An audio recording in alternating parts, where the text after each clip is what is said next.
wake up, open your eyes, and instantly feel it, like a fog that settled in your brain overnight and refused to leave. You scroll through your phone, check a few notifications, maybe reply to a message, and by the time you've made your first cup of coffee, you already feel tired. Not physically exactly, mentally, as if you've already lived half the day before it even started. Sound familiar? That's decision fatigue. And the truth is, it's not about the big, life-changing choices you make once a year. It's about the tiny, invisible choices you make every single day that slowly drain you until you're running on fumes. The real question is, why does the fog never lift, no matter how much you sleep, caffeinate, or plan? Chapter 1. The Invisible Drain of Micro-Choices. Think about your morning. Do you hit snooze or get up? Coffee or tea? What shirt feels right for today? These don't feel like decisions, they feel like background noise. But every single one of them takes a slice of your mental energy. Decision fatigue isn't a dramatic collapse, it's a slow bleed. Each yes, no, later, maybe, swipe left, or double tap drains your willpower just a little more. And your brain isn't great at distinguishing between choosing a breakfast cereal and deciding whether to take a new job. It uses the same mental currency. Have you noticed how, by evening, the simplest choices feel unbearable? That's not laziness. That's your decision account running on empty.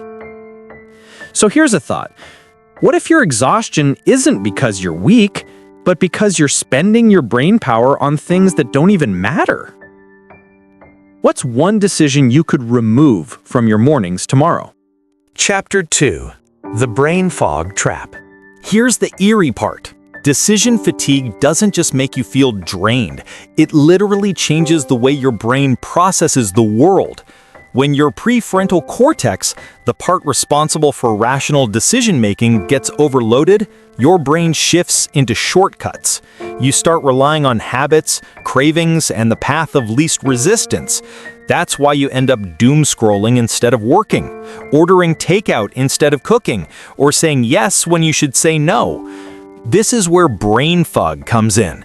It's not that your brain stops working, it's that it stops working with clarity. You see everything through a haze where nothing feels urgent and everything feels equally exhausting. Can you remember the last time you sat down to do something important, stared at it, and thought, "I'll just start later"? That's not procrastination, that's decision fatigue whispering in your ear. Chapter 3. Productivity Myths That Make It Worse. Here's a cruel irony.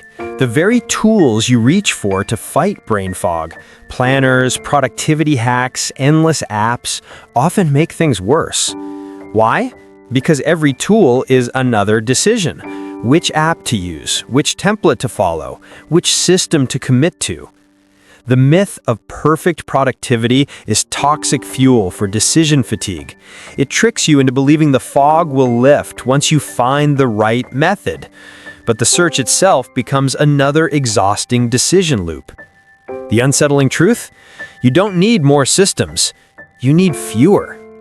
What's one productivity tool you could actually delete from your phone today? Chapter 4. When Your Willpower Lies to You.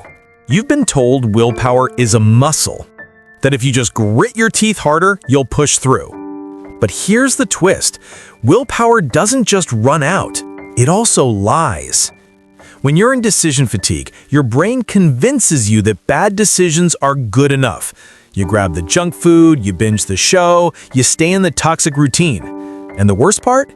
In the moment, it feels rational because your brain is no longer weighing options carefully, it's just trying to conserve energy. So you're not weak, you're tricked. Tricked by a tired brain that wants shortcuts at any cost. Can you spot one decision today where your brain told you something was fine, but deep down you knew it wasn't? Chapter 5. The Cost of Never Escaping the Fog. Here's why this matters. Decision fatigue isn't just about small choices. Over time, it shapes your entire life. Burnout, anxiety, lifestyle pressure, they all tie back to a brain that never gets to reset. Every day you're walking around in a fog, you're not just tired, you're less yourself. You're less creative, less focused, less compassionate. And here's the eerie part. Most people live their entire lives in this fog, believing it's just normal adulthood. But what if it's not? What if clarity is possible, but only if you stop letting your brain bleed out on decisions that don't matter? Chapter 6. A different way to think about choices.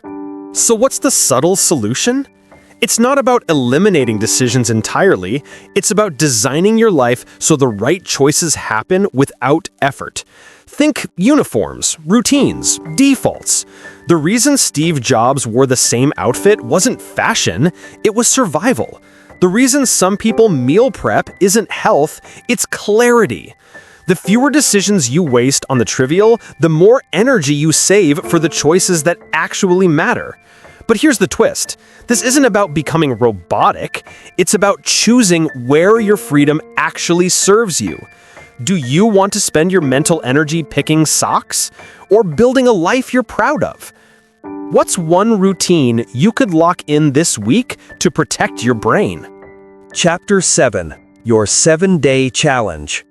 Here's your experiment. For the next 7 days, strip away one layer of unnecessary decisions. Pick a breakfast and stick to it. Wear the same work uniform every day. Schedule your evening in advance so you don't spiral into endless options. Notice what happens when your brain doesn't have to waste energy on the trivial. Watch how the fog shifts, just slightly, when you give yourself fewer chances to drown in choices. It won't feel dramatic at first, but by day 7, you might realize something strange. Clarity isn't about pushing harder. It's about protecting your energy from death by 1,000 decisions.